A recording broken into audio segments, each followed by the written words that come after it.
Hello and welcome to News Center. I'm Parikshit Luthra. US President Donald Trump's tariffs have rattled global markets, increased fears of recession and also potentially upend the world order. And even as economies across the world come to terms with how to deal with tariffs and understanding the magnitude of the tariffs, one thing is clear: it won't be business as usual trade anymore. China has already fired a salvo, imposing 34% tariffs on all US imports starting the 10th of April. US had announced 34% reciprocal tariffs on China on the 2nd of April, taking the total levy on Chinese imports to 54%. Today, we turn the spotlight on the global automotive industry. The Trump administration has imposed 25% tariffs on all imported vehicles and auto parts. As per S&P Global Mobility estimates, about 45% of light vehicles sold in the US in 2024 were imported. So, what could be the possible impact of reciprocal tariffs on the global automotive industry? We're now joined by Mike Hawes, President of UK Society of Motor Manufacturers and Traders. Mike, thank you very much for joining us. We saw the statement issued by the UK industry body for the automotive sector. It was a strong statement of concern.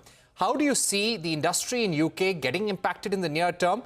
And what would be your recommendation to the UK government in terms of retaliation? I think, clearly the levying of a 25% tariff is significant. That is a huge cost that you can't absorb as a manufacturer. The margins are just too thin. So that will be passed on to consumers. Once you do that, raises prices. Yes, it's inflationary, but also suppresses demand. Take that back, which means that puts pressure on the manufacturers to reduce volumes unless you can find other markets. But then you look at the broader tariff, the 10% tariffs, that's at least everywhere in the world, potentially leading to recession. So again, we can see this having a negative effect globally. So this is clearly going to be very damaging. The challenge for the manufacturers is how do you manage it at the moment in the short to medium term? Because the second part of your question, what do you need? At this stage, it's not about retaliation. I think first and foremost, certainly for the UK government, try and agree an economic deal that will mitigate or reduce some of those tariffs on automotive. That's the quickest way to try and relieve some of the pressure. Right. I would also like to ask you now, when we speak about the next few months, how do you see demand getting impacted? To what percentage do you expect the production to be cut down to? What do initial estimates suggest to you over the next 3 to 5 months? It's probably too early to say. Again, when we think about the UK manufacturers, the US is our second biggest export market after the EU. But the companies that export to the US tend to be high value, small volume manufacturers, sports car luxury. Think Jaguar, Land Rover, Rolls-Royce, Bentley, McLaren, Aston Martin, a tremendous stable we have here.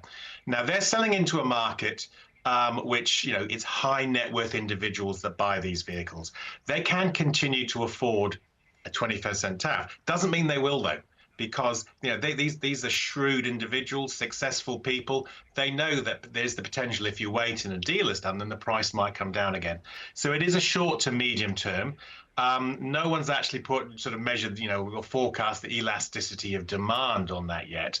But there is clearly going to be a potential reduction in production unless you can find other markets.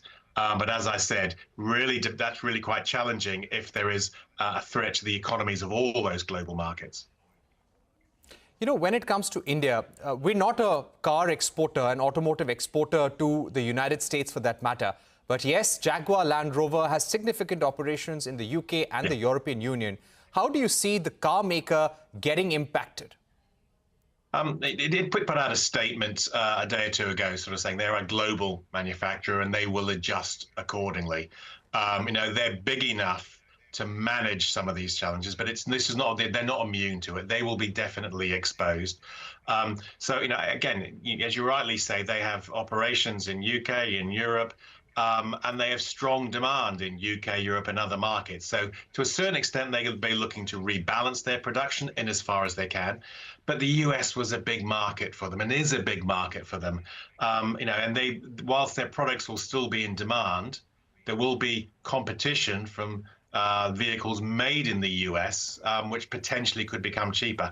How they manage that particular exposure is critical. And that's where having a very successful and financially stable company perhaps give them the ability to ride out what may be hitting them in the next few weeks and months. Right. Now, if these 25% auto tariffs do not change, and if they remain permanent, what impact do you see on jobs? One, on permanent jobs in the UK and the contractual jobs as well. I think it's too early to say, and some reports are giving estimates, but I think they're largely fanciful at the moment. So we probably don't want to get too drawn into it. Undoubtedly, if you're going to reduce your output, then you do have to look at the number of people that you employ. Alternatively, you can slow down your production speed, or you take out a shift. And generally, the temporary workers who provide that buffer, because with any model, demand rises and falls depending on how old it is. So there's always some flex in the system. This will push that flex to the maximum. So, it's probably too early to sort of estimate. I think wrong to give numbers, but they're clearly focused on how do you retain your staff, because these are highly skilled people. You don't want to lose them. So you do all you can to keep them and try and ride out this particular challenge. Mike, in terms of the global automotive industry, which geographies do you expect to be the worst hit right now? What is going to be the spillover impact of US reciprocal tariffs? Some of the trends that you can foresee for the next 3 to 6 months, for that matter? Well, the short answer is everyone is affected. The US is too big a market, and we've seen this morning, China's saying it will have reciprocal tariffs on US imports into China. Undoubtedly, the US is traditionally been a very open market. It's a very large market, second only to China. The successful brands, a lot of them have come from Europe, but also Japan and Korea. The Chinese didn't export many finished vehicles to the US, but they certainly export parts, components, and thinking about batteries as well. So, as I said, everyone is affected, but perhaps the most exposed are those who were importing into the US. One of the successful strategies many, certainly European, both Japanese and more latterly Korean manufacturers have had, is to establish plants in Korea. That's where they make their best-selling models for the US. But that's not their entire range. There is still trade coming from Asia and Europe into the US. Right. Speaking about the India-UK FTA now, what would be your expectation? Do you feel that now that reciprocal tariffs from US have kicked in, 25% auto tariffs have kicked in as well, it is now time for India and UK to negotiate an FTA faster and also a deal on the auto industry and auto tariffs as well? Yeah, I think invariably what you're seeing is focusing minds. And you're looking for, potential other markets, and you want to reduce trade barriers. Clearly we're seeing barriers rise. That's not good for any particular industry, because protectionism generally makes you uncompetitive, and it's not good for consumers because it will drive up costs. So the opportunity that certainly we have between the UK and India, and it's been encouraging to see both governments restarting those discussions in the last few months. Obviously, we have a new government in the UK since July last year, so that is encouraging. But it's not so much about speed. It's about getting the right deal that supports the industry, both in India and in the UK. And certainly when I talk to my colleagues in India, equivalents over there, they sort of, we view the two as the two industries probably as complementary. What we make in the UK, isn't in competition with which is made in India and vice versa. But getting that balance right for the long term matters. Right. What would be your demand in terms of lowering tariffs in India on cars and motorcycles? Currently, fully built cars attract a duty of 70% in India. To what extent do you want this to be brought down? What has been your recommendation to the UK government? Certainly we're in dialogue with the government. Again, it is about the balance. We'd like to see that come down. And I think, some of where the discussions were last year, there was certainly movement from the union side to reduce that. The exact number is, will be a matter of discussion, because in any trade deal, it's not just a focus on one particular sector. It's a multitude of sectors. And automotive in any trade deal is always viewed as rather sensitive, along with agricultural products. So it is about getting that balance between sectors and between the countries. But certainly, in principle, we always believe in free and fair trade. Now, those days might be over when you look at what's happened in the last week or so, but certainly where you can reduce those tariffs, you can make your products more affordable, raise demand, and increase business opportunities. But it must be balanced on both sides of that negotiating table.